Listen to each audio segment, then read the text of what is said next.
I was working late at my office building in downtown Chicago, a corporate tower that had stood for nearly 90 years. It was one of those nights where time slipped through your fingers, emails, spreadsheets, deadlines, and before I knew it, it was past midnight. The rest of the building had long emptied out. I shut down my laptop, grabbed my coat, and headed for the elevators. There were 4 in total, 3 modern ones and one old, brass-trimmed elevator that had been out of service since I started there. The sign above it always read, "Maintenance only." That night, the digital displays on the working elevators were dark, unresponsive. I pressed the buttons. Nothing. Even the emergency intercom didn't buzz. Then, to my shock, the old brass elevator dinged.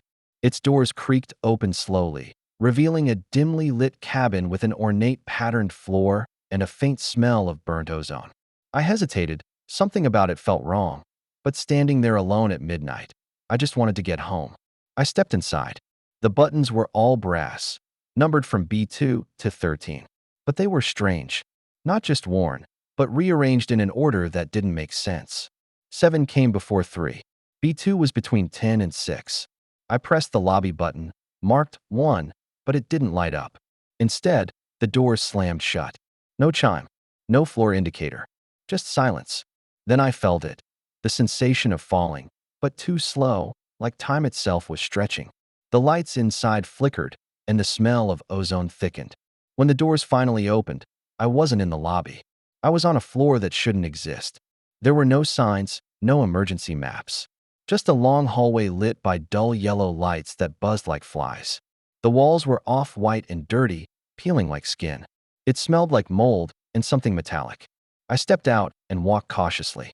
The hallway seemed endless, with identical doors on either side. No labels, no sounds, just a low hum that didn't seem to come from anywhere. I tried to open a door. Locked.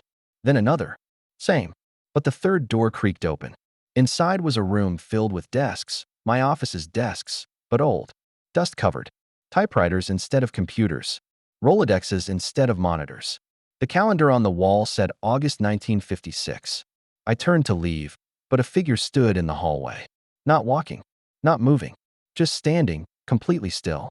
It was a man in a tattered black suit, face blurry like it was smudged out of reality. I blinked, and he was gone. Panic set in. I ran back to the elevator. Pressed every button.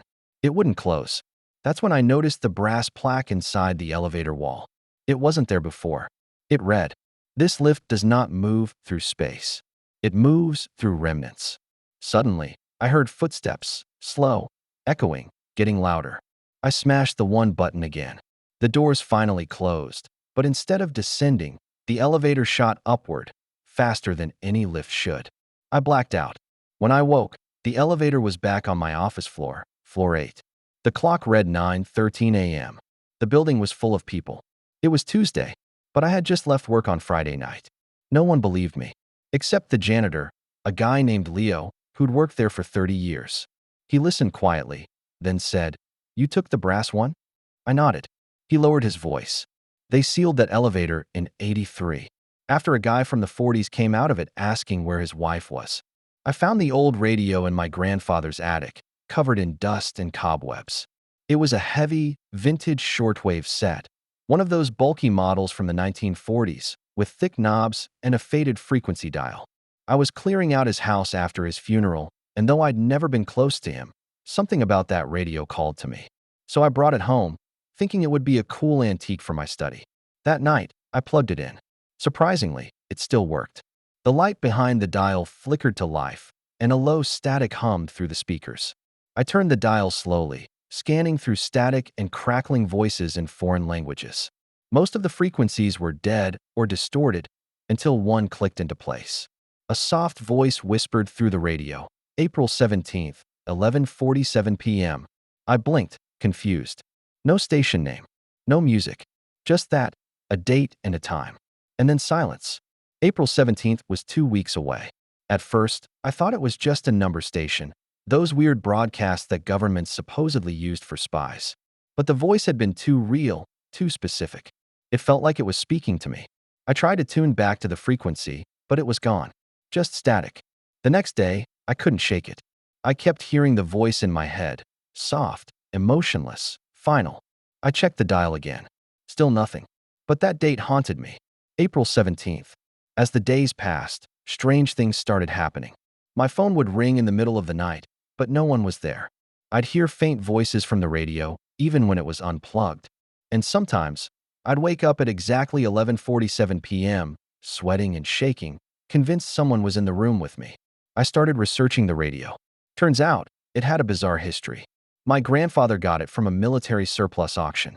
Rumor was, it was used in covert communications during the war, and it was associated with several incidents. One man who owned it claimed it predicted his brother's death. Another said it told him the exact time his house would burn down. All dismissed as urban legends. But I knew better. The voice came back 3 nights before the 17th. This time, it said, 3 days remain. My heart sank. I tried to convince myself it was a prank or stress-induced hallucination, but the fear was real. I couldn't sleep. I stopped going to work. I started recording the radio every night. Each night, the countdown continued. 2 days remain.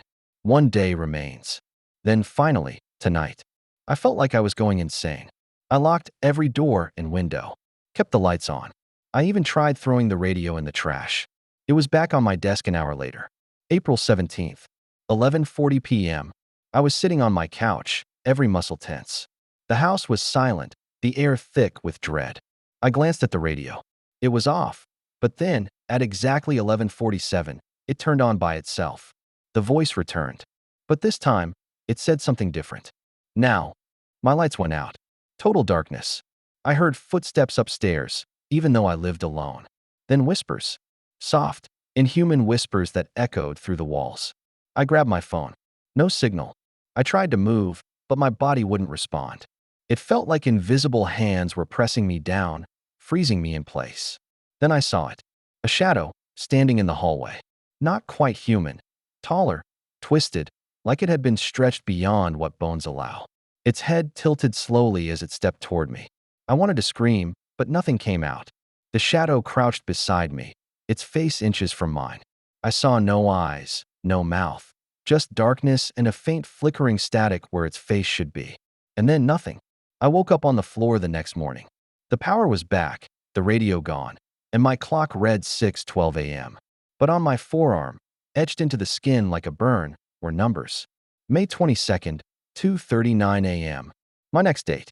I was 27 when I moved into that old Victorian house. Cheap rent, decent neighborhood, and just creepy enough to make me feel like I'd snagged a steal. The landlord said it hadn't been lived in for almost a decade, but everything inside was surprisingly well kept. The only oddity was the massive antique mirror bolted to the wall in the upstairs hallway. It was the kind of mirror you'd expect to see in a museum. Tall, ornate gold frame, the glass slightly fogged with age. I should have asked why it was bolted. I just assumed it was too heavy to risk moving. The first night, I walked past it on my way to bed and swore I saw movement. Not mine, someone else's. I turned quickly, heart racing, but there was only my own reflection. Except, the reflection lingered a second longer than I did, like it was slightly behind, as if it were copying me rather than reflecting me. I laughed it off. Sleep deprivation. Old glass. Whatever. But over the next few nights, it got worse. Every time I passed the mirror, I felt watched.